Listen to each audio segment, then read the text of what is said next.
Nah ini Gi, ada Bang Gundo. Bukan mau bahas City, bukan jelek soalnya. Iya. AC Milan apalagi lagi jelek. Barca bagus sih. Remo Tapi domestik. nggak jadi domestik.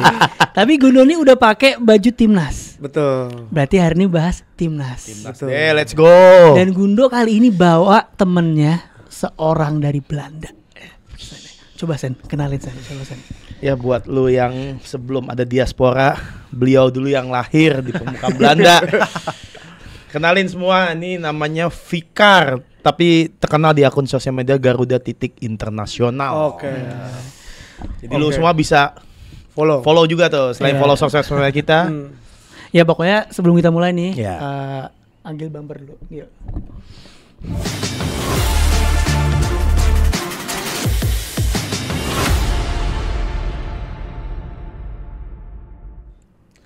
Nah buat kalian seperti biasa yang belum follow akun sosial media Grombol, ada Instagram, ada TikTok, ada YouTube yang belum subscribe, harus subscribe dulu. Ada juga grup Telegram, kita udah on the way to 6.000 orang di sana untuk discuss tiap hari 24 jam ngomongin bola dan segala macamnya. Dan juga di sini kita nih ada gue, Basya, Arsenal Folks, ada Nugi Nugget, ya. ada Bang Gundo di TikTok, Instagram, dan ini tadi ada Fikar dari Garuda.internasional. Ya. Jadi di follow. Nah, tadi kan udah brief depannya nih, lebih detail dikit lah, maksudnya. Kar, gue mau nanya nih. Jadi lo di Belanda, sekarang ngapain? Agendanya? Katanya jadi timnas nih katanya kan. Benar. Nah, boleh lebih detail di. Iya boleh. Nah, nama saya Fikar. Saya dari kecil dibesarkan di Belanda, orang tua Indonesia. Dan Dua-duanya? Dua orang tua Indonesia. Iya. Tinggal di Den Haag dan saya fans berat timnas Indonesia. Dan sepak bola Dari Indonesia. kapan ngefans sama Indonesia? Sebenarnya sih dari kecil ya Mas. Pertama kali saya inget terhadap timnas Indonesia itu pas Asian Cup 2007. Eli Aiboy. Eli Aiboy, Bambang Pamungkas, Ivan Kolev ya. Ivan Kolev, Ivan ya. Kolev pelatihnya. Kan waktu itu kan event besar ya, Asian Cup waktu itu diselenggarkan di 4 negara. Ya itu memori pertama tentang sepak bola Indonesia. Nonton langsung di GBK. Ya, saya masih kecil waktu itu. Masih di sana? Masih di sana. Tapi pas benar-benar jatuh cinta sama sepak bola Indonesia dan mulai benar-benar mengikuti itu sejak Piala AFF 2010. 2010. Oh, kita satu era berarti ya. Kita satu era. Kita semuran kan. Enggak, siapa tahu ada yang dari 2004, 2001, ada eranya Widodo Ceputro kan enggak ada. Iya, waktu Salto juga Iya, mungkin kita. Dan katanya ini kemanapun Indonesia mau mainnya di Brazil juga diikutin sama dia nih. Namanya kan Garuda itu kan terbang ya. Internasional. Garuda dan internasional, jadi nggak usah di ini tempat lagi. yang paling berkesan yang lo datang nih pas Indonesia main, di luar main di Indonesia ya, saat main away apa? Kalau paling sampai sekarang ya di Qatar. Di Qatar. Piala Asia senior. Oh, yang senior yang Oke. kalah sama Australia ujungnya. Iya, 4-1 tuh. Saya tuh datang ke sono hanya untuk 2 pertandingan. Pertandingan pertama lawan Irak dan yang kedua lawan Vietnam. Yang paling berkesan sih yang kedua tuh. Lawan Vietnam. Lawan Vietnam Kita karena kemenangan Indonesia pertama dalam sejak 20 tahun sejak 2007 kan kemenangan Indonesia pertama di ajang Piala Asia. Oke. Wah, itu sih luar biasa banget. Itu bener-bener away trip yang luar biasa banget. Kenal banyak orang warga negara Indonesia yang tinggal di luar negeri, kenal banyak orang juga maupun orang Indonesia maupun baik Indonesia maupun orang warga lain. Dan itu sih luar biasa dari semua aspek, dari kenal pemain juga bisa datang, kenal pemain dari fans yang aku kenal, dan juga ikut parade. Parade setelah mungkin di sosmed nggak terlalu di ini ya kelihatan, tapi setelah pertandingan lawan Vietnam itu parade fans Indonesia Pakai bis gitu. Enggak pakai bis. Pakai trofi kirain. Gue kirain parade trofi ya MU di Malaysia. Manusianya parade. Manusianya di kayak MU di Qatar sana ya. Menang apa macam satu pertandingan. Tapi fans Indonesia tuh luar biasa banget. Jadi dimanapun Indonesia main, mereka selalu hadir dan itu benar-benar terasa pas pertama kali Asian Cup, dan juga sebuah kebanggaan sekali. Apalagi sekarang di mana kita udah di fase Piala Dunia kualifikasi, dan kalau jalan kita mulus kita bisa masuk ke 4th round lah. Dan kan bagian dari proses itu adalah gimana banyak proses dilakukan sama federasi dan PSSI pada umumnya lah. termasuk dengan pemain diasporanya. Iya. Nah, opini lo tentang pemain diaspora tersebut yang datengin, gimana komen lo tentang beberapa pemain tersebut gitu loh? Apakah lo cukup puas? Apakah lo mungkin ada pemain yang harusnya Indonesia lebih dapetin tapi nggak dapat gitu mungkin ya? Atau mungkin ada informasi yang orang belum tahu. Ya, mungkin bisa jadi gitu kan. Mungkin saja. Ya secara overall sih saya cukup puas dan Cukup puas, ya. girang bahwa banyak pemain-pemain diaspora ingin merekrut ingin Memperkuat, bela Indonesia masuk ke iya. tim Indonesia. Soalnya kan pemain diaspora Indonesia kan luas sekali Iya. apalagi di Belanda. Banyak banget. Dari eranya Van Bronckhorst, De Jong. De Jong, juga kalau nggak salah dari Lansat, Sonny Heitinga. Jadi apalagi di Belanda tuh banyak sekali pemain yang punya keturunan Van Indonesia. Persie orang Indonesia nggak sih? Kayaknya enggak. Kayaknya enggak ya? Soalnya banyak rumornya. Iya, rumornya Iya. enggak. Nah, penasaran juga bentar ya, Mat. Iya, Penasaran juga. Fikar nih biasanya kan orang Belanda tuh banyaknya dari Maluku kan. Iya. Fikar nih rootsnya orang tua dari Maluku juga kah? Oh, atau enggak dari- di Jakarta ini. Full Jakarta dua-duanya. Iya. Oke. Stay Jakarta, asli Jakarta Asli dua-duanya. Jakarta Jaksel. Anak Jaksel. Jaksel. Anak Tebet ini. Anak Tebet lagi oke, trip oke. ke Eropa ya. Ya, dan ngomongin tadi beberapa pemain diaspora juga kita langsung masuk aja kali ke match ya. Gimana Indonesia harus wajib menang lawan Cina. Dan ngomongin pemain diaspora ada beberapa yang absen. Contohnya Sandy Walsh. Iya. Sandy Walsh karena cedera saat melawan Vissel Kobe. Iya. Terus tapi Michelle Gers balik lagi ke squad. Nah, ngomongin, gue mau nanya ke Gundo Manugi sama bertiga deh. Masing-masing opini. Michelle Gers ini salah satu pemain kalau ngomong quality top 3 mungkin di Indonesia sekarang bareng Jay dan Kevin Dix lah. Tapi kita tahu the chemistry antara antara Rizky Ridho, Jay Zes dan Hapner nih udah sangat solid banget. Dan kita tunjukkan setiap Michelle Gers main juga kita belum dapat poinnya maksimal. China, Australia sama Bahrain seri. Bahrain nggak main dong. Main seri. Oh yang dua sama ya. Iya, iya. Tapi dengan Patrick Kluivert sekarang yang mungkin lebih mengenal mengenal pemain Belandanya, lebih mengenal cara main Hilgers. Apakah komposisi 3 back itu masih tetap stay seperti itu atau mungkin Hilgers masuk sebagai opsi lain? Kalau gua ya, ini kan lumayan urgent ya. Hal kita ini dihadapkan dengan 2 match yang sangat-sangat super penting. Menurut gua lawan Jepang juga itu penting banget. Betul. Gitu, kita curi poin, still kita punya chance lebih besar untuk melangkah selanjutnya. Soal komposisi, kalau mau aman, of course main 3 back. Iya. Kalau mau aman, tapi kalau timnas mau butuh momentum, butuh sesuatu ekstra booster, itu Mes Hilgers orangnya menurut gua. Karena kalau dilihat memang, dia baru berapa pertandingan gak maksimal. Itu sebenarnya ada beberapa sebab. Yang pertama faktor cedera. Ya dia cedera kan, berapa kali juga cedera. Yang kedua, memang masuk di timnas itu bukan hal yang mudah. Kalau ini kita koneksi Belanda ya, Clarence Seedorf pemain top nggak? Seedorf top. Di timnas Belanda jelek loh. Iya. Benar.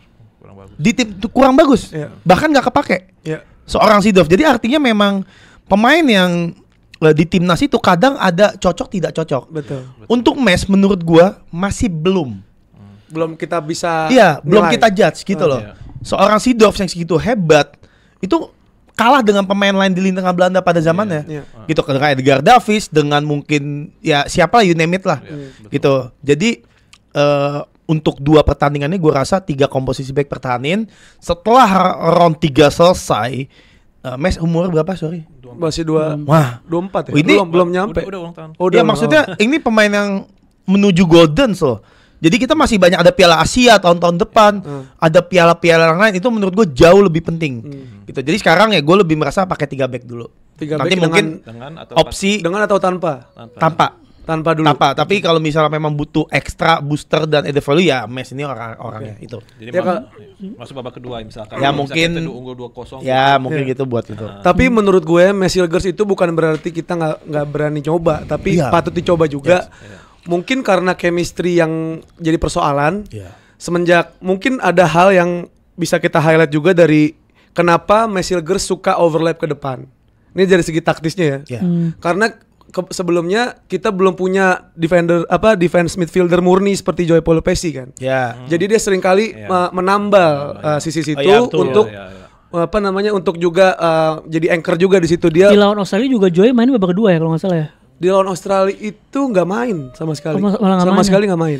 Iya. Nathan sama Tom Haye. Tom Haye, betul. Pas dicoba baru masuk menit 60 kalau nggak salah. Iya, pas coba lawan Bahrain, Joy Paulo Pesci kan sangat solid. Dan back juga jadi tenang buat buat ngejaga lininya mereka. Barangkali Messilgers merasa tenang juga ketika ada Joy Paulo Pesci, bisa jadi bukan berarti dia nggak bisa dicoba tetap gitu. Bukan berarti dia nggak sama sekali gitu sih. Kalau menurut aku sih tetap pertahankan lini belakang yang seperti match terakhir lawan Bahrain. Bener. Karena chemistry antara Justin Hübner, Jay Itzes dan Rizky Ridho itu sulit untuk dapatkan dengan pemain-pemain yang lain. Mungkin pemain pelapis kayak seperti Jordi Amat atau Messi Hilgers, karena tuh chemistry itu nggak dibangun segampang gitu. Walaupun Messi Hilgers punya potensi yang sangat bagus, saya juga setuju dia mungkin ke depannya bisa dicoba di starting 11. Tapi saat ini laga krusial nih lawan Cina nih utama. Saya kalau menurut saya aku bikin formasi aja, saya nggak mau pakai mau banyak kotak-katik lah. Tapi gue coba kayak jadi devil advocate nih untuk counternya adalah kita akan lawan Cina yang sangat bermain defensif. Kita tahu saat kita away ke sana gimana mereka cuma ngandelin counter. Dan kita ketika megang bola itu kita kayak orang yang mungkin karena belum terlalu nyaman dengan kita megang possession, jadi suka bingung. Beda cerita kalau kita jadi tim yang nggak terlalu banyak megang bola, kita main counter, kita main lebih nyaman lah. Nah dengan konteks ini kita akan ngebongkar pertahanan China.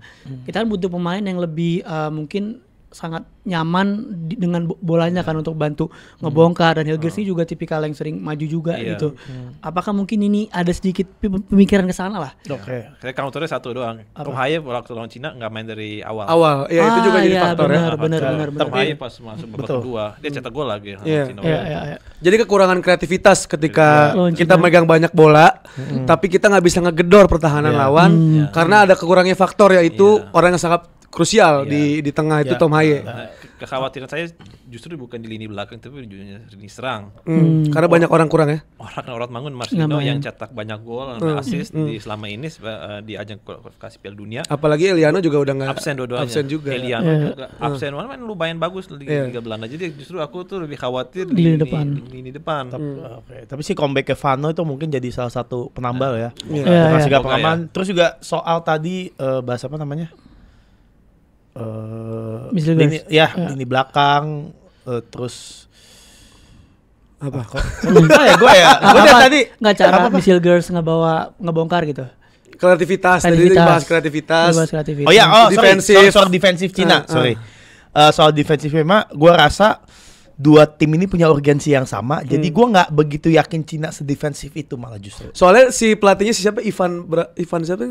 Brankovic. Iya, Ivan Brankovic gitu. Dia ngomong di press conference apa di mana ya? Pokoknya dia gue akan kasih tahu gimana cara Cina menyerang ke iya kan? Cywar gitu. Cuman dengan komposisi poin di grup yang potensially semua bisa lolos ke round 4, ya kan?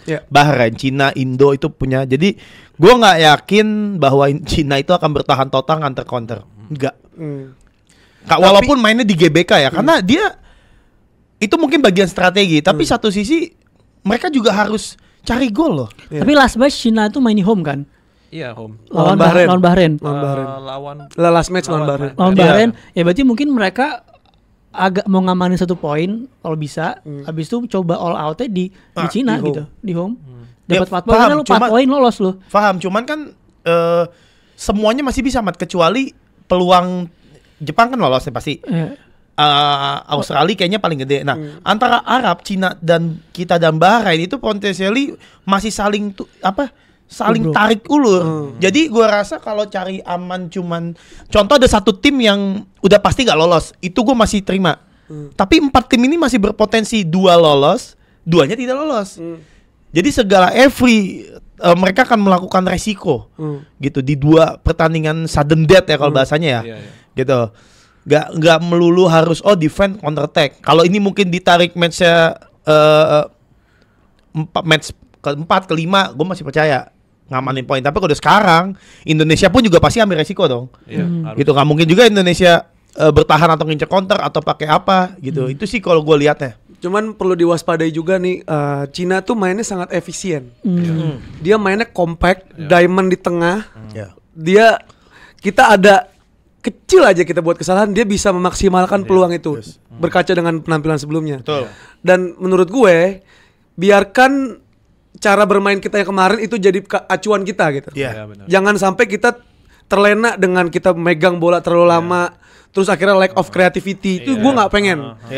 Karena gue yakin si Cina nanti akan bermain juga lumayan mid block, jaga maksudnya ngejaga lininya mereka, garisnya mereka. Jadi kalau kita dibiarin megang bola, menurut kita itu akan jadi bumerang gitu. Menurut gue ya tapi kalau menurut saya sebenarnya secara kualitas permainan, aku lihat ya pertandingan timnas Cina di laga-laga lain, sebenarnya secara playing style Cina yang nggak terlalu kreatif mainnya.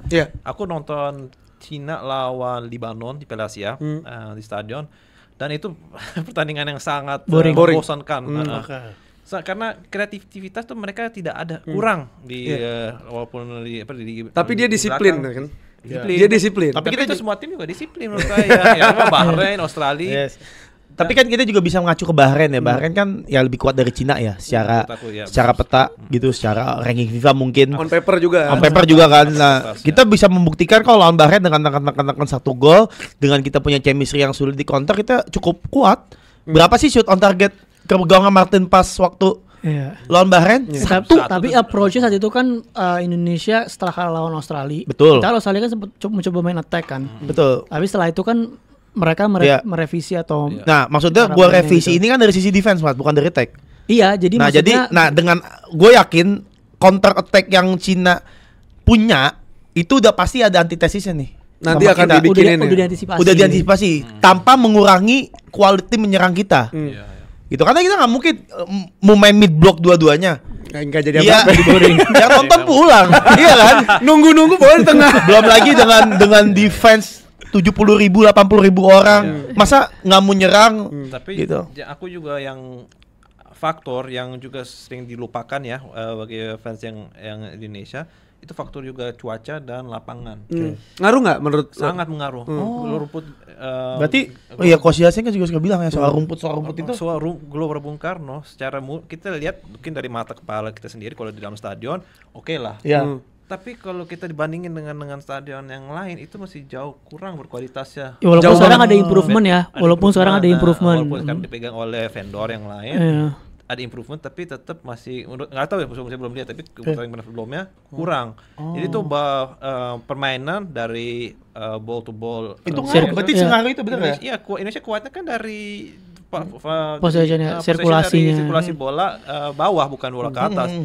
Nah, Cina justru mainnya ke fisik. Kalau setiap kali ada kesempatan dia mau ke bola ke atas, Indonesia kalah dah secara. Tapi si Nunes Cina nggak main tuh. Yuning Zhang. Iya, namanya Yuning Zhang. Nggak main dia. Masih Liga Belanda ya. Iya. Tapi mereka tadi ngomongin gimana efisiennya Cina, satu striker tuanya mereka yang produktif juga, Wule. Itu nggak main. Tapi mereka ada penambahan satu naturalisasi, Serginho. Wule nggak main? Wule nggak main. Bukannya dipanggil? Gue nggak tahu bahwa dia nggak main, tak cedera atau apa. Iya benar, karena cedera. Jadi dia absen karena cedera. Tapi dia ada penambahan amunisi Serginho. Jujur gue belum tahu nih Serginho itu pemain Milan dulu. Beda dong. Beda. Zaman kapan? Tapi masih main sekarang. Serginho, lo ada ini nggak? Ada insight tentang Serginho? Kalau Serginho saya tidak tahu, tapi saya tahu pemain-pemain keturunan Cina yang lain seperti center back Tyus Browning, Like namanya dulu mantan pemain Arsenal. Siapa namanya tuh? Nama Cinanya. Midfielder tuh. Yang mana? Lindan. Center tuh pemain butangke. Yenaris. Nico Yenaris. Nico Yenaris. Kalau semua tuh serangan dari mereka juga itu build up dari belakang. Build up dari belakang dari melalui si Nico Yenaris, kalau enggak dari Tyus Browning. Dan ada juga Zhang Limpeng, back dulu pengalamannya di Cina. Aku nggak tahu apakah dia sekarang masih sering pakai starting 11. Pokoknya dari situ udah mulai serangan dari belakang dari Cina. Yang lain ya mainnya tuh sebagai supporting player lah, bisa disebut seperti itu. Lebih ke disiplinnya, kreativitas benar murni dari mereka. Dan aku sebenarnya khawatirnya tuh striker yang Serginho ini. Dulunya kan dulu striker murni ya? Dia striker murni. Sebelumnya kan ada Aikesen, Elkeson, ada siapa namanya tuh Fernandinho, striker asal Brazil, dinaturalisasi karena udah lama main di Liga Cina. Mereka aku nggak tahu apakah mereka tetap dipakai sekarang ini, tapi dia ini posisinya gelandang serang. Kalau di sini ya, dia tuh main di Beijing Guoan. Ya. Tapi kalau ngomongin statistiknya, dia mungkin baru masuk 2025 atau gimana ya? Dia baru kan, dia tuh baru main 10 pertandingan. Tapi gol 3, asisnya 2. Ya cukup lumayan lah. Waspada. Tetap lah mau gimana pun Cina. Starting line up harus waspada, kita nggak boleh. Ya ngomongin pemain Brazil lagi. Pemain Brazil udah ada kualitas lah. Terus kita ngomongin Indonesia tadi udah disebut juga yang absen Eliano karena selamat juga buat Eliano telah punya anak pertama berarti anak keduanya. Selamat anak pertamanya punya adik ya. Punya adik. Terus ini juga semoga cepat sembuh lah Sandy Walsh dari cederanya lawan Vissel Kobe. Martin Paes dan Marcelo tetap dibawa ya ke 30 skuadnya karena bisa lawan Jepang. Berarti ini Emil Audero debut. Finally. Gimana nih? Sesuai dengan press conference dia yang kemarin tuh, kalau kalian nonton, kayak dia bilang gue enjoy, gue very welcome buat jadi line up nanti. Ini penampilan perdana gue. Dia bilang ini yang bikin gue jadi kayak lumayan bikin tenang ya sebagai supporter. Gue nggak bakal nervous, dia bilang. Jadi yang kita takutkan sebagai supporter terhadap kiper tuh cuma nervousness-nya aja. Dia ngomong nggak nervous aja kita, ya udah berarti mau nggak mau kita harus percayakan si Emil Audero di belakang. Cuman pertanyaannya cuma satu. Diharapkannya Emil Audero masuk, apakah chemistry mereka back dan juga kiper itu seerat Martin gitu? Enggak sih. Menurut kalian gimana? Gue kalau dari sisi kiper enggak ya. Gitu, karena eratnya mereka itu kalau kita lihat juga kan antara mereka bertiga, gitu loh. Kalau kita track back di Italia itu ada Buffon, Chiellini, Bonucci, Barzagli, itu baru chemistry berempat, gitu loh. Mereka main di klub bareng, mereka di timnas itu bersama-sama, itu menurut gue chemistry. Berarti nggak perlu chemistry ada. Nggak perlu. Ini skill wise. Kalau lu bicara kiper itu skill wise. Dan Audero, tapi kan kalau kita main mini soccer kan kiper gitu kan. Kiper kayak misalnya kita mau ngelosin bola kayak gitu kan harus ada. Ya itu bahasa aja. Maksudnya gini, Audero kayaknya nggak sepolos itu ya. Dari segi pengalaman jauh lebih unggul dari Martin. Mungkin quality juga gue sedikit, kalau gue ya ngelihat Emil lebih oke. Karena dari Italia gitu dia malang melintang di Sampdoria, di Inter, di Juve. Walaupun di Como digeser sama Pepe Reina kiper. Tapi katanya the easiest job in the world is being goalkeeper in Italy. Apa? The easiest job in the world. Paling gampang jadi kiper di Italia gitu. Ya enggak juga sih. Cuman ini banter-banteran aja. Ya banter-banteran. Cuman kalau kiper Audero lihat rekam jejak dia, ya oke kan dia jarang main di sini-sini. Enggak juga kok lu ngambil ilmu dari kiper-kiper top. Siapa sih yang bisa, lu di Sampdoria, lu di Inter Milan, lu ngambil ilmunya Onana yang waktu itu masih baik ya Onananya ya. Onananya masih bagus ya di Inter ya. Sekarang juga masih bagus sebenarnya. Sekarang masih bagus. Terus dia ke Juve gitu loh, yang dimana Carter itu kan kembali kultur ya. Dia di Italia kan bukan setahun 2 tahun, belasan mungkin ya, belasan puluhan tahun. Jadi gua rasa, gue setuju dia bilang dia nggak bakal nervous karena dia udah mengalami hal-hal yang jauh lebih menakutkan gitu loh. Gitu. Jadi antara chemistry keeper dengan back buat gua nggak ada ini sih bicara soal skill dan mental itu aja. Gimana Fikar? Ya, dan jangan lupa ya kalau kata EA Sports FC statistik Audero paling bagus. Dibanding Martin. Jauh bagus. Kalau dia ratingnya 78. Komparasinya DC dan pas dia di Sampdoria kemana? Atau apa? Di Palermo.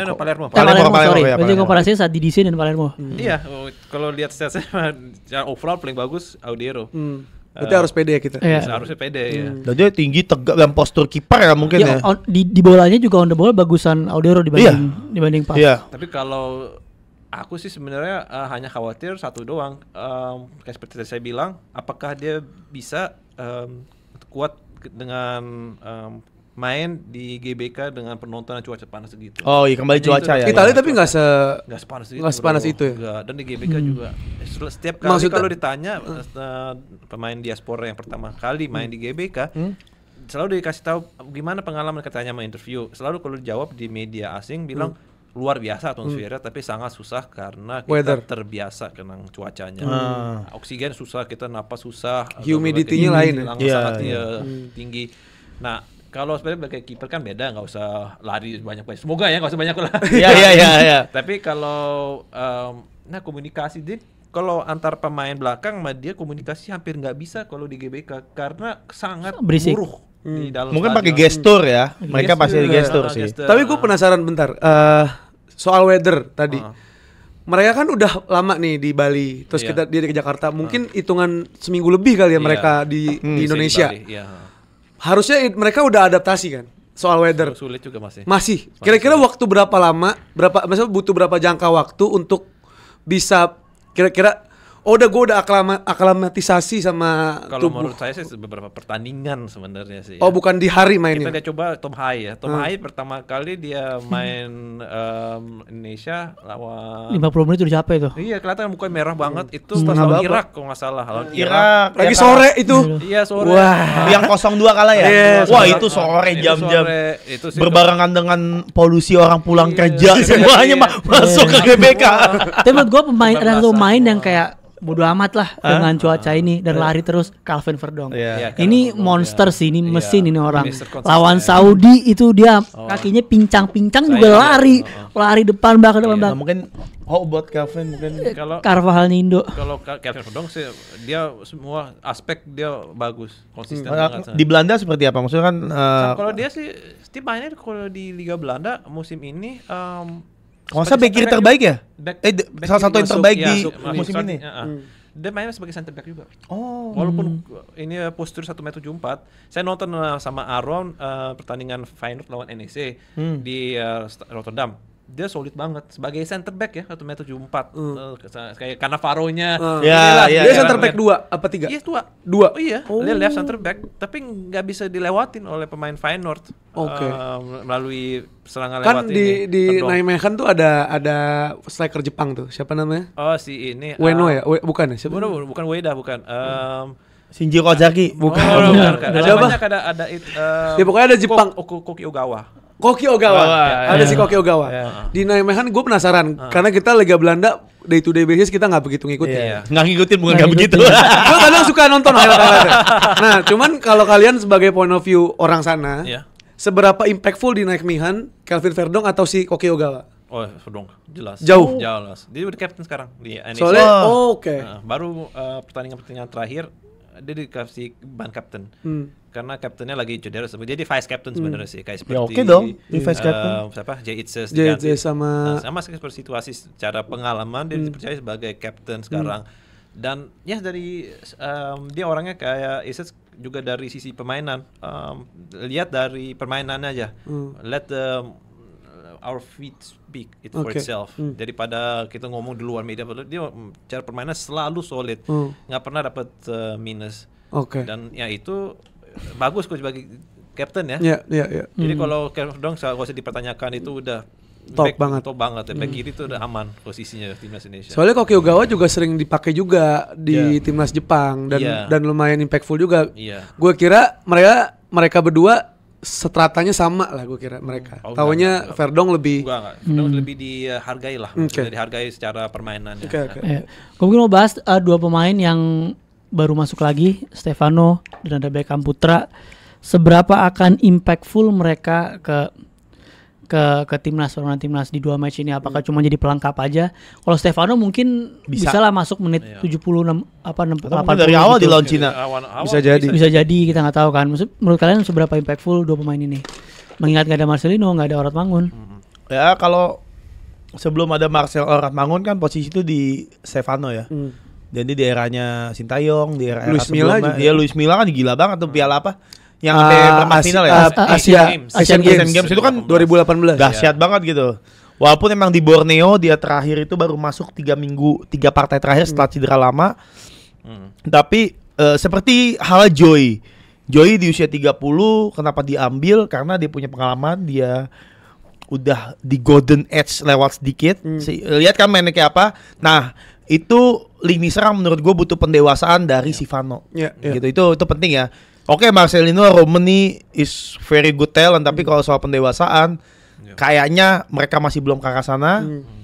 Dan Vano ini kan unik ya. Dia playmaker, dia bisa di kiri, dia punya magic tersendiri. Kayaknya itu sebagai second striker juga. Bisa juga. Iya. Dan di usia 35 fisiknya masih oke loh. Waktu itu Stefano udah main di First Division belum ya di Belanda? Nah, di Utrecht ya? Bukan. Di mana sih? Di Utrecht juga. Di Utrecht kan? Saya masih ingat dia cetak gol pertama lawan PSV itu. 2011 itu. Kalau Lili Pali itu sebenarnya murni levelnya kualitas Eredivisie banget. Sayangnya maksud aku sayangnya dia ke Liga Indonesia tahun 2017 karena waktu sebenarnya masih dibutuhin ya sebenarnya. Dulu mainnya di Cambuur tuh. Cambuur ya. Itu setengah musim, walaupun di setengah musim dia tuh cetak 10 gol, 7 assist dalam 6 bulan. Berarti maksud Anda kalau misalnya dia nggak ke Indonesia, dia sekarang di Eredivisie namanya ada gitu. Pasti. Kalau sayangnya dia dapat tawaran main Bali United waktu itu kan ada Van der Velden, Ervan Bagde, betul. Jadi diajak dia udah mau ke Indonesia. Sayang menurut aku kalau dia tadi bisa mempertahankan karir di Belanda, dia tuh one of the best juga. Terbaik, salah satu terbaik ternama lah. Dan bahkan kalau kita ngomongin ratingnya tuh di atas talent wise, di atas Eliano, di atas susah sih kalau dibandingin karena beda era juga ya. Tapi kalau menurut saya nggak bisa dibuktikan karena dia tuh jarang main di Liga Belanda. The majority of his career he played in Asia. Mayoritas.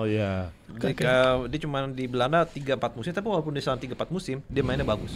Di Telstar, Almere City, di Cambuur. Almerenya Tom. Iya, tapi dulu divisi 2. Masih di championship-nya dah. Championship.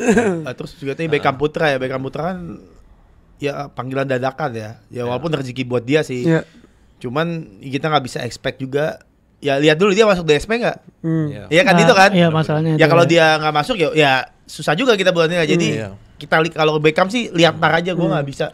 Karena potensial yang ya lebih potensial Vano dong masuk ke 23 ya masuk ke DSP itu daripada si Beckham. Jadi kita lihat ntar pas sudah bener masuk, semoga dikasih chance gitu loh. Iya benar. Ya dengan kurangnya Vano, kurangnya kita di lini depan, Vano sangat sangat solutif gitu. Ya kita juga nggak ada Septian Bagaskara, cedera, ada Ramadan Sananta. Kemarin juga nggak ada ya kemarin ya? Ada Ramadan. Ada. Yang nggak ada di Mas Derajat kemarin. Yang Mas Derajat tuh dari dulu. Dari kapan sih tadi? Setahun dia nggak main buat. Zaman Ivan Kolev mah.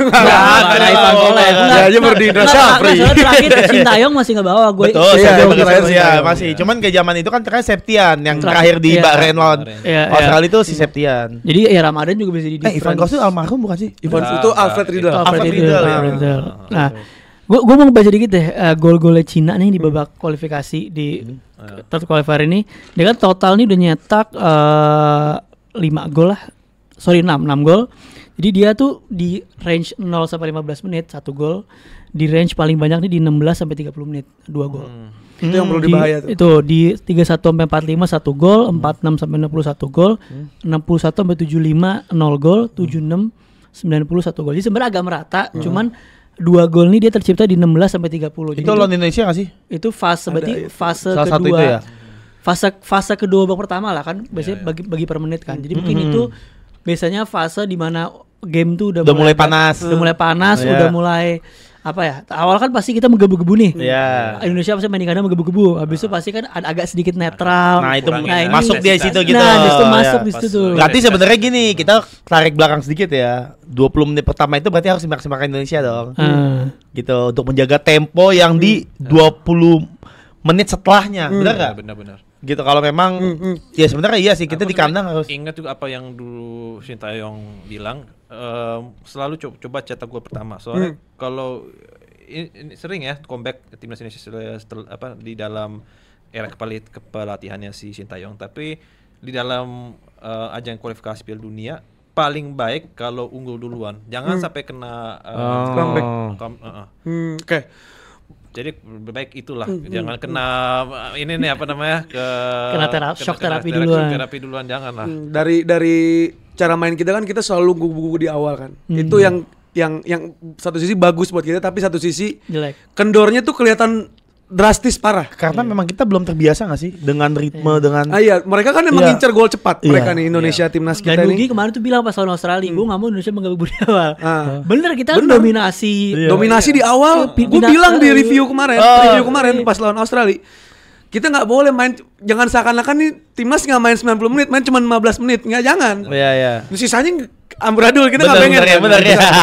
Kedua yang perlu kita waspadai terlepas dari gol-gol tersebut, kita suka lemah di bagian set piece dan juga second ball. Lawan Cina, kalau lu perhatiin yang ada sedikit kesalahan dari Saint Patinama itu dari set piece awal mulanya. Oh yang mau ngehalang bola. Iya. Itu satu. Kedua pas kita diremontada sama Bahrain, itu dari corner. Jadi terlepas dari menit yang ada, menurut gua hal yang perlu diwaspadai adalah gimana caranya kita mengantisipasi set piece yang kita hadapi nanti. Karena emang set piece itu kan ada posisi 50-50. Kita nggak bisa nebak arah bola, ya kan? Entah itu dari pantulan, entah dari rebound gitu. Jadi emang itu makanya emang itu susah banget sih. Kita tidak terbiasa dengan hal itu. Dan tim-tim lain itu sangat terbiasa menurut gua. Dan second ball itu perlu chemistry. Iya. Karena siapa yang mau ngambil, siapa yang menahan sini itu. Itu makanya kenapa gua mempertahankan back yang ada, yaitu mungkin salah satunya untuk mempersempit lah soal second ball ataupun set piece. Kalau kita bandingin misalkan, kalau menurut aku sih permainan Australia mirip sama Cina. Mereka sangat disiplin, main fisik. Kita lihat kan pertandingan Australia Indonesia kali 5-1. 3 dari antara 5 gol dari corner. Iya, set piece. Oh iya benar ya. Bener set piece tuh kita sangat lemah. Emang susah sih set piece. Kalau lawan Jepang yang 90% dominasi permainannya lah gitu. Iyalah, Jepang lain lah. Beda kelasnya. Jadi untung bukan Arsenal musuh kita ya. 81. Gabriel 79. Yang ngomongin Jepang nih, maksudnya tipis-tipis aja lah. Lawan Jepang dia kalau nggak salah cuma bawa berapa pemain inti ya? Iya, banyak yang nggak dibawa. Banyak yang pelapis lah. Iya. Dan kalau pelapis-pelapisnya. Dan kalau nggak salah, ini gue bukan mau ngasih false hope atau gimana, tapi Vietnam itu nyuri poin di Jepang di kualifikasi sebelumnya kan. Bener-bener. Di akhir. Kalau nggak salah Vietnam Jepang ya. Dia tuh nyuri poin tak seri tak menang. Seri kan? Dan nyuri poin. Maksudnya kalau kita menang lawan Cina, habis itu kita bisa memaksimalkan Jepang yang gak dengan pemain utamanya. Dan itu menurut gua ya namanya bola pasti bisa lah. Bisa jadi. Bisa jadi itu susah karena kita mesti ada skor yang negara lain juga.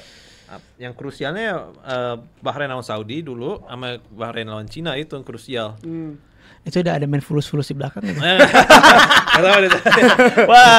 Wah itu bisa. Jangan investasi nggak jadi deh.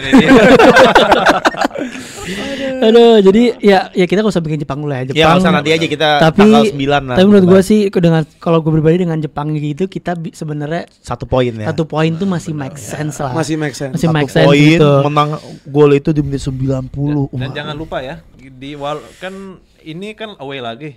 Warga negara Indonesia banyak di Jepang. Away ke Jepang dan dari yang tinggal di Jepang juga banyak sekali. Mungkin bisa jadi kayak seperti Australia. 50% stadionnya dimerahkan. Merahkan, betul. Itu jangan underestimate itu. Iya, betul. Ya perlu kita bilang juga Patrick Kluivert bilang pas ulang tahun Erick Thohir bilang cuma satu-satunya hadiah yang bisa gue persembahkan 3 poin kata dia.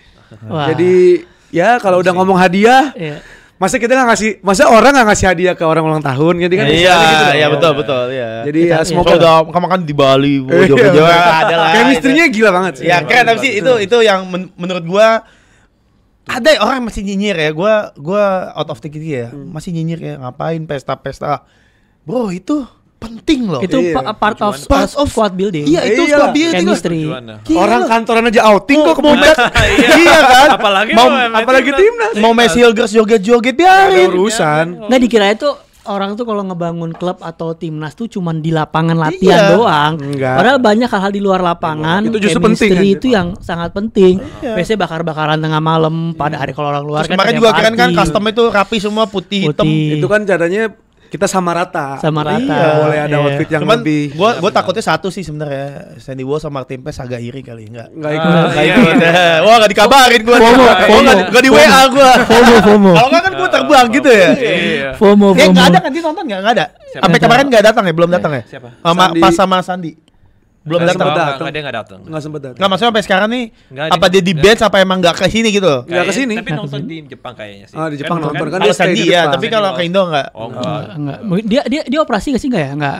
Kayaknya operasi deh kalau udah kayak gini. Enggak sih. Karena lumayan 4-6 minggu. 4-6 minggu. Enggak perlu kan? Aku belum baca lah. Pijet aja kali ya. Nah, refleksi. Enggak, ini kita nih sebenarnya kedatangan tamu lagi tau gak sih? Kedatangan tamu lagi nih kita. Lagi ya. Ini tamunya ini temennya Stefano Lillipali, temennya Tom Hay, pokoknya ini teman Van Persie lah. teman kota satu kelahiran Van Persie. Ini juga katanya pernah ngobrol sama Arne Slot. Iya. Coba Sen, mungkin boleh dipanggil orangnya Sen. Aaron, let's go. Let's go, bro. Jadi ini kita ada temennya Fikar juga ya. Yeah. Coba boleh diintar. Ini guys, namanya Aaron. Yes. Aaron, Thank you. boleh introduce dulu temannya diri sendiri. Ini namanya Aaron, teman saya dari Belanda. So, dia fans berat. Feyenoord. Oke, Arne Slot. Best coach. Dia sedang lagi traveling in Asia, in English. Yeah, we'll translate. Okay. Lagi traveling dan sempetin juga ke sini untuk nonton timnas. Ke Jakarta.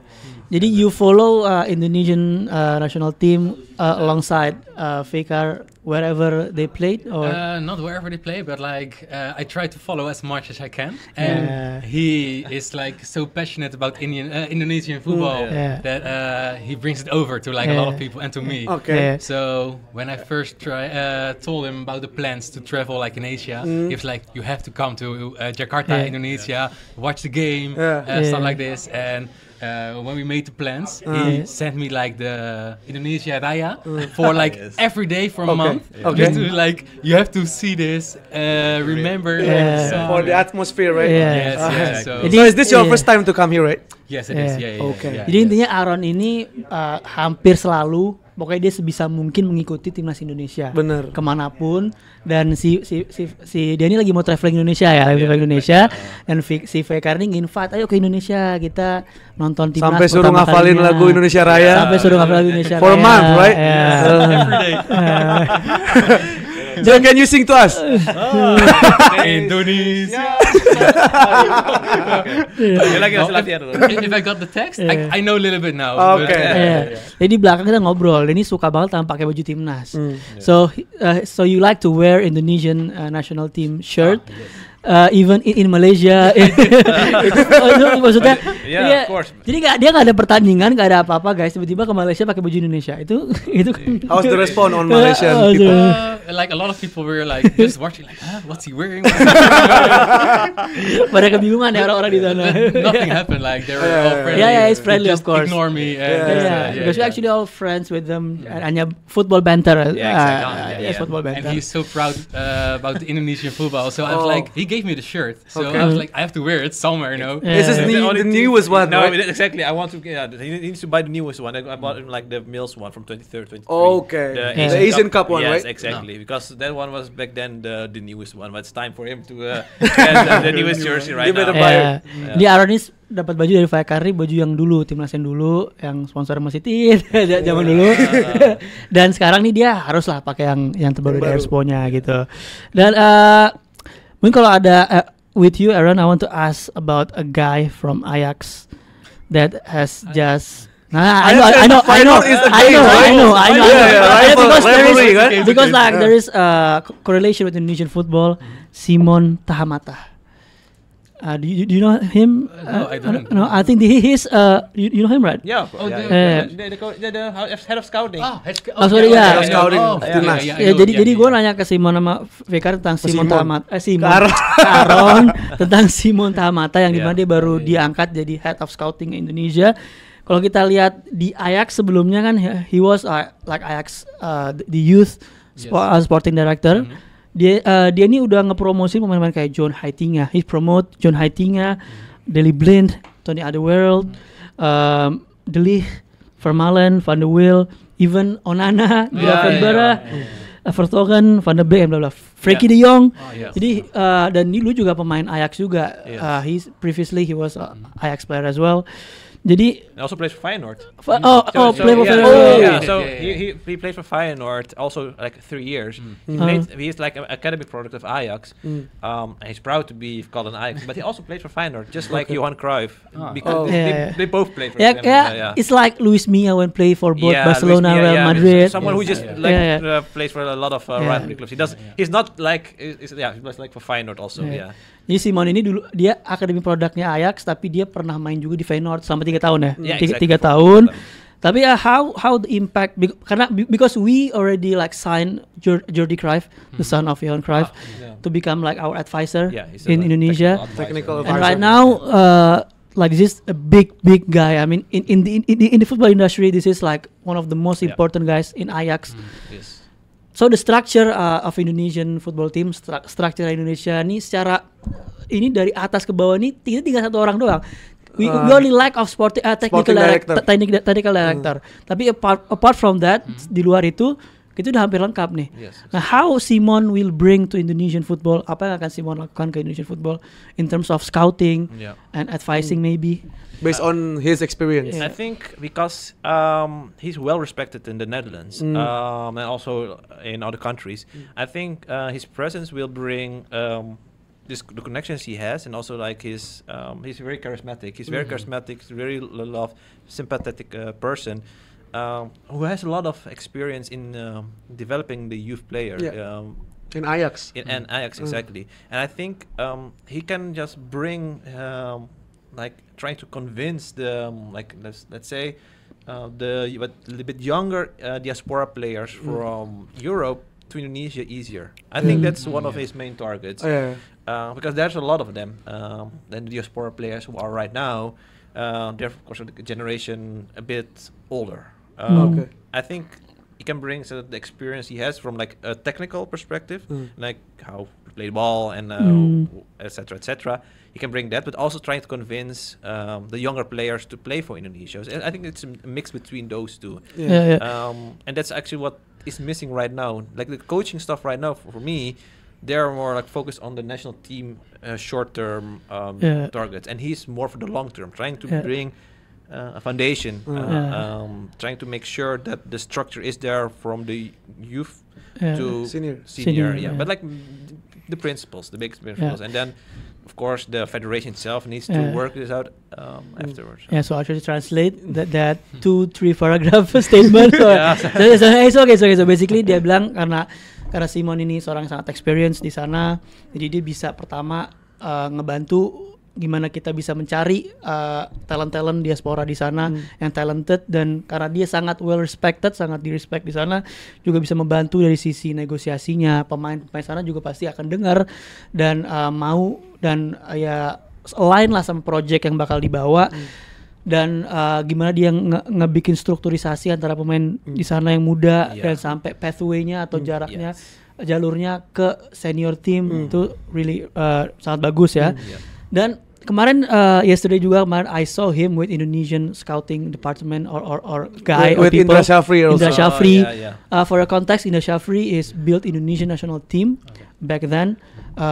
What year? Tahun berapa dia? 2013. 2013. Like he go all around Indonesia from Aceh to Papua. So he scout all Indonesian people. So basically Indra Shafri in terms of scouting Indonesian people, he's like Simon in Indonesia. Indonesian Simon. Indonesian Simon. So Simon or Simon. So when they both collaborate, I think this is like a perfect combination. Jadi not only in naturalizations, but also finding local talents in here. So gue bilang gimana kombinasi Simon dan Indra Shafri ya. So I mean you are aware of Netherlands or Dutch football development, which Indonesia try to do right now. So like what can you share that from there that Indonesia can apply or Indonesia can follow? I think that's a hard one because like the Netherlands are like developing for like a long time already, you know. So and I think like the most important for the players in the Netherlands is like we we are like training them like from like the basics, or not basic, like certain standards maybe when they are really young. So I think like it's important to bring like, or give them some structure when they're really young, just to become better when they are like older. I think that's maybe the most important part. I think. So jadi intinya standarisasi gimana di Belanda ini, kenapa banyak pemain yang sukses di sana adalah standarisasi yang dilakukan dari oleh jauh-jauh tahun lalu dari KNVB-nya sendiri dan dari klub-klubnya juga udah the club already aware of like not only relying on the federation but their own club already understand how to develop the club, right? So the player. Jadi kolaborasi antara klub-klub itu sendiri dan juga federasi yang sangat suportif gitu. Dan Rana, we talk about like the Indonesian diaspora or naturalization that play in here, someone like Tom Hay and etc. Like what your opinion on them? Eliano, Cafe Verdong. I think it's really good. I think really good to because like the whole world is doing it already for like a long time. And I think Indonesia they did it too, but like I think Morocco is the prime example of Morocco or Turkey maybe. Like if you, or maybe not, maybe like even the Caribbean, like Aruba, Curaçao, or maybe Suriname. Like we got like a lot of players who are from the Netherlands. They're Netherlands. They're born in the Netherlands, but they are just, their roots are from like everywhere in the world, you know. Exactly. So and even like Indonesian people, like Reinders, he also plays for the Netherlands. So I think like it's important also for Indonesian to to do the same, like all the other all the other countries do it in the world. So I think it's a good thing. So Like any particular player that you really like from all the Indonesian? So the thing is, like, I support Feyenoord.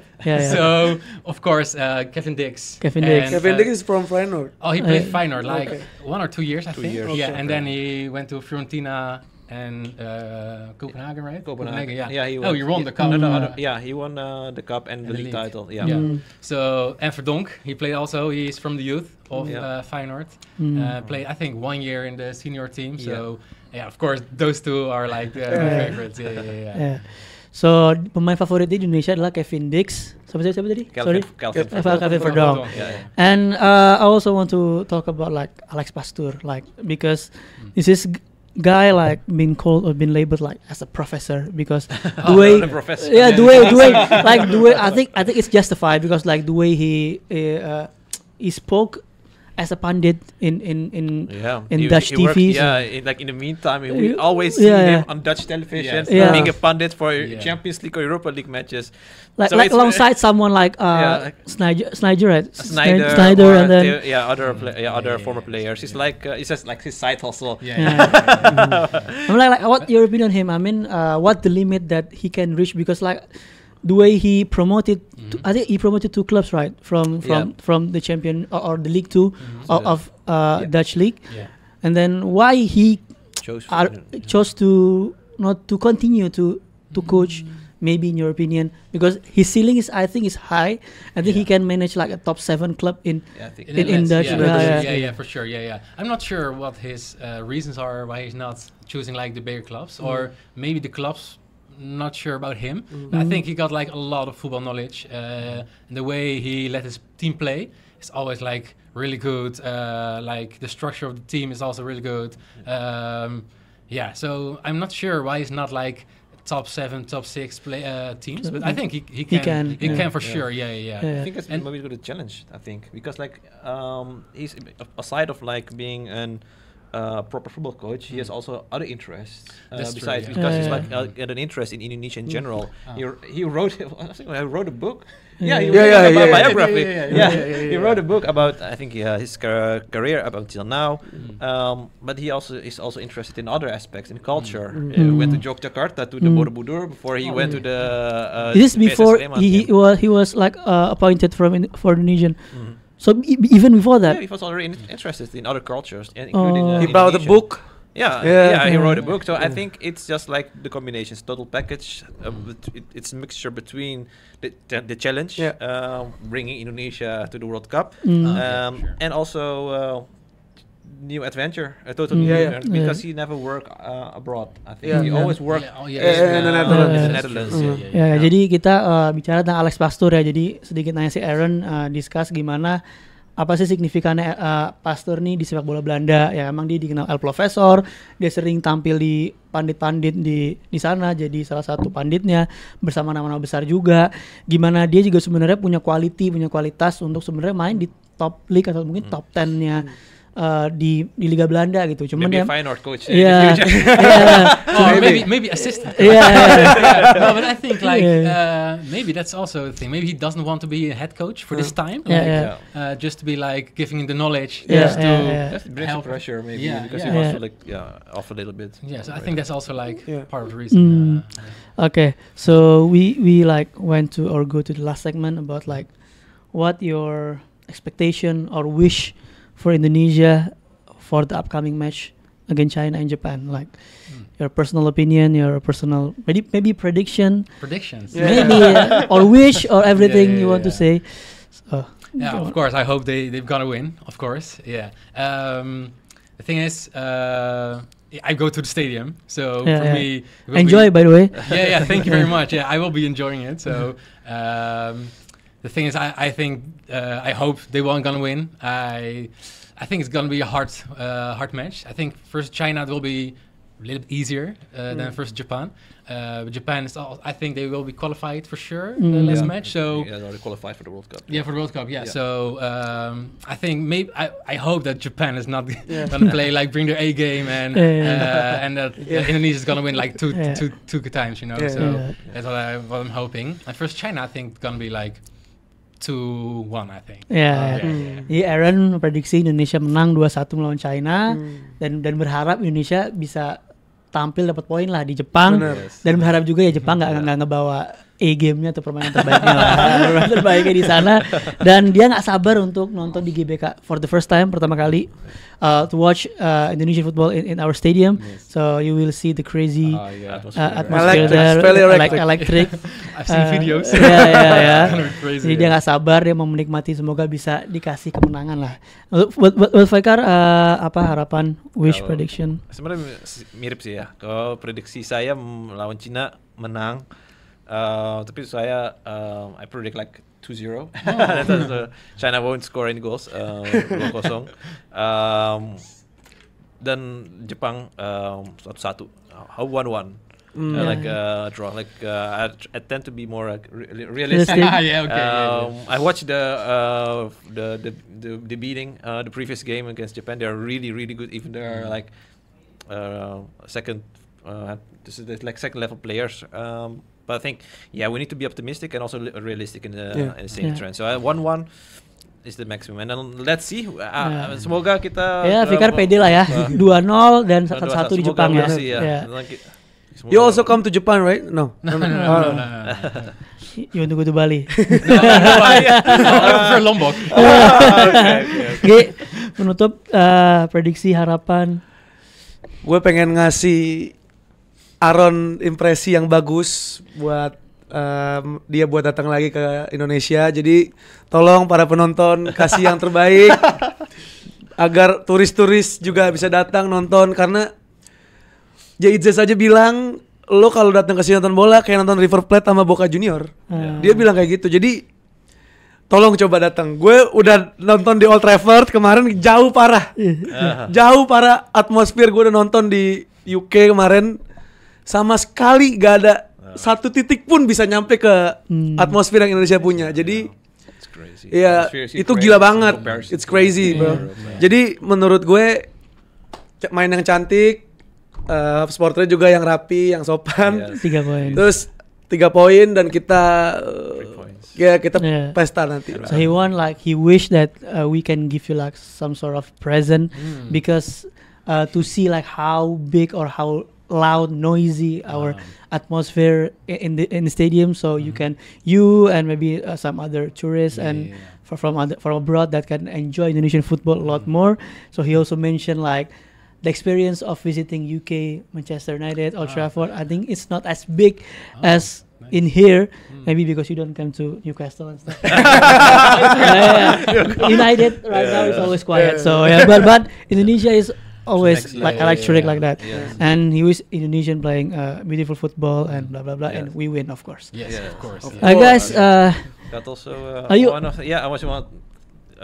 Because before we were like closing it, I got also like as PSV fan. Okay. You're PSV fan. I'm a PSV fan. Right. And maybe they won the Dutch title. Like on the last match day, very a very surprise against Nijmegen, right? They won against it was like Sparta against PSV and then Ajax against Twente. Okay. But Ajax gave it away the last week. Last three games. They bottled it. So as a PSV fan, I want to give you a present. Jadi Faikar seorang fans dari PSV. Ini musuhnya, bukan musuh sih, rivalnya Aaron. Dia mau ngasih hadiah. I want to give you like this present, this car from PSV. Pegang itu, biar tahu nih tuh PSV Eindhoven. And then from the other side. The other side is Kampiones. Yes, that's correct. Kampiones. Yes. Champion in Dutch. It's the 26th Dutch title. Okay, thank you Faikar atau makasih Faikar. Nanti kita pajang di sini. Kita yang Liverpool kita buang aja. Mungkin ini sebagai tanda penerimaan. Ini hadiah dari Faikar PSV. Congrats PSV fans, Champione. Good luck Ajax tahun depan. Feyenoord also. Oke, thank you so much buat yang nonton. Balik lagi follow akun kita, ada Bashar Snavox, Nugi Nugget, Garuda International. You want to share your Garuda.international, Instagram, TikTok? Do you have TikTok? Yeah, also it's the same. Garuda.international. Instagram, TikTok, Garuda.international. Do you want to share your Instagram? No, it's okay. No football content. Okay. Yes, kalau lu ketemu, if you meet Aaron in GBK, say hi to him. Yeah, I would like it. Yes. Okay. You'll be very welcome. Yeah, thank you so much semuanya. Follow apa? Udah dengerin preview match Indonesia, Cina dan Jepang. Kita tunggu live reaction. Kita bakal ada live reaction. Emang ada? Ada ya? Pak, sorry ada live reaction. Enggak. Ada kan? Oke. Ada. Bakal ada live reaction Indonesia lawan Cina. Tunggu aja. Itu dia. Let's go. Let's go. Terima kasih ya. Thank you. Thank you very much. Thank you very much. Woo.